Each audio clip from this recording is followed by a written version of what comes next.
প্রথম বুঝতে হবে এই মামলাটা সর্বপ্রথম ভারতবর্ষের ইতিহাসে ডিএকে এইভাবে সুনির্দিষ্টভাবে DA is a legally enforceable fundamental right এই কয়েনেজে অধিকার দেওয়া হচ্ছে, যার ফলে কি কেন্দ্রীয় সরকার কি রাজ্য সরকার অন্যান্য সরকার তো আদতে মালিক, তারা কিন্তু কেউ চাইছে না যে এইভাবে সুপ্রিম কোর্টের রায়টা হয়ে আসুক, কারণ আইনি একটা ব্যাপার হয়ে গেলে ভবিষ্যতে তাদের দিতেই হবে, কোনো সরকার চাইছে না। এখন আপনারা যদি একটু পিছিয়ে যান আমাদের হতাশ হলে চলবে না।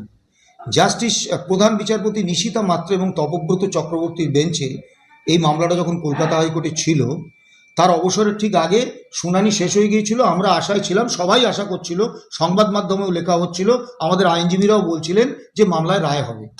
কিন্তু জাস্টিস নিশিতা মাত্রে ওই দিন রায় দিলেন না এবং তিনি বললেন যে আমি সময়াভাবে রায় দিতে পারছি না, পরের বেঞ্চ একটা দুটো শুনানি করে রায় দিয়ে দেবে।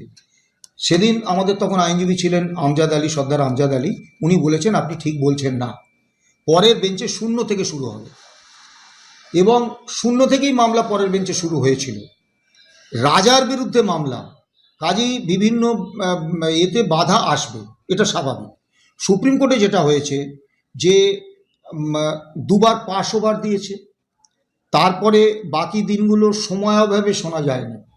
স্বাভাবিকভাবে যদি 70টা মামলা থাকে, যে সময়সীমা সেখানে একটা মামলার পেছনে 3 মিনিট 17 সেকেন্ড বরাদ্দ, তা আমি যদি 1 মিনিট 17 সেকেন্ড ধরে নিই আগের ফাইলটা সরানো আর পরের ফাইল আনা, তাহলে 2 মিনিট একটা মামলার জন্য বরাদ্দ। কাজেই স্বাভাবিকভাবে সময়ের একটা অভাব। গত 3রা নভেম্বর সেদিন কিন্তু 1টা 17-র মধ্যে মামলা সম্পূর্ণ হয়ে গেছিল, তারপরে সেই সময়টা শোনাই যেত। এখন আমরা এই কথা বলতে পারি না মামলাকারী সংগঠন হিসেবে যে সুপ্রিম কোর্ট আমাদের মামলায় বিরুদ্ধাচরণ করছে বা আমাদের মামলায় সরকারের হয়ে কাজ করছে, এই কথা আমরা বলতে পারি না। কিন্তু সরকার চাইছে মামলাটা দীর্ঘায়িত, কারণ সরকার জানে মামলায় কর্মীপক্ষ জিতবেই। সরকার চাইছে কর্মচারীদের মধ্যে একটা হতাশা এনে দিতে, যাতে রসদরা না আসে। এই যে মামলাটা আমরা করছি, কর্মচারী, শিক্ষক, শিক্ষাকর্মী তাদের টাকাতে, তো তারা যদি টাকাটা দেওয়া বন্ধ করে দেয় তাহলে কিন্তু এই মামলা চলবে না। সরকার চাইছে কর্মচারীদের মধ্যে একটা ব্যাপক হতাশা আনতে যে মামলায় কিছু হবে না এবং মামলাটাকে দীর্ঘায়িত করতে। সুপ্রিম কোর্টের এই যে তারিখ পে তারিখ সংস্কৃতি, এতে কিন্তু সরকারের এই কাজটা সহজ হয়ে যাচ্ছে। আমি একবারও বলছি না সুপ্রিম কোর্ট এই কাজটা করছে, কিন্তু সুপ্রিম কোর্টের যে মামলা দিনের পর দিন যাওয়া, এতে কিন্তু সরকারের সুবিধে হয়ে যাচ্ছে।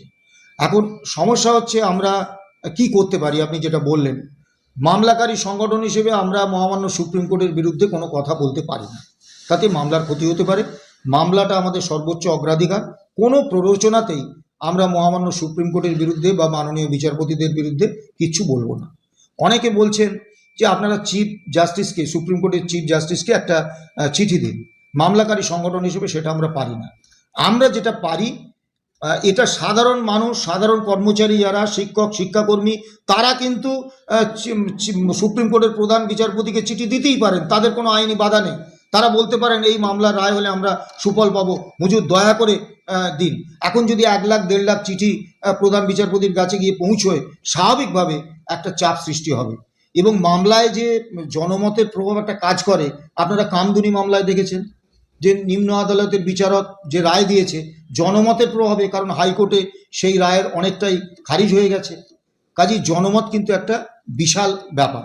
সেক্ষেত্রে সাধারণ কর্মচারী, শিক্ষক, শিক্ষাকর্মী, মানে যারা এই মামলাকারী সংগঠন নয়, তারা কিন্তু মাননীয় প্রধান বিচারপতির কাছে চিঠি পাঠাতেই পারেন। কিন্তু আমরা যেহেতু মামলাকারী সংগঠন, আমরা যেমন সুপ্রিম কোর্টের বিরুদ্ধে কোনো কথা বলতেও পারি না, তেমনি মাননীয় প্রধান বিচারপতির কাছে চিঠিও পাঠাতে পারি না। আমরা মেনশন করতে পারি, কিন্তু মেনশন করলে তার ফল কি হবে সে ব্যাপারে আমাদের কোনো নেই। এখন মেনশন করাটা প্রধান বিচারপতির বেঞ্চে হঠকারিতা হয়ে যাবে না তো? কারণ এই মামলাটার সঙ্গে শুধু পশ্চিমবাংলার রাজ্য কর্মীরা জড়িয়ে নেই। এই মামলায় যদি কর্মীপক্ষের পরাজয় হয়, তাহলে সারা ভারতবর্ষে সমস্ত রাজ্য সরকার এবং কেন্দ্রীয় সরকার, তাদের কর্মচারীরা আগামী দিনে এআইসিপি মেনে ডিএ পাবেন এমন কোনো নিশ্চয়তা নেই। কাজেই মামলাটার কোনো ক্ষতি হোক, কোনো প্ররোচনায় আমরা এই কাজ করব না। আমাদের আশা সুপ্রিম কোর্টে একদিন না একদিন এই মামলার শুনানি হবে এবং আমরা মামলা ছেড়ে দেব না, শেষ দিন অবধি দেখব।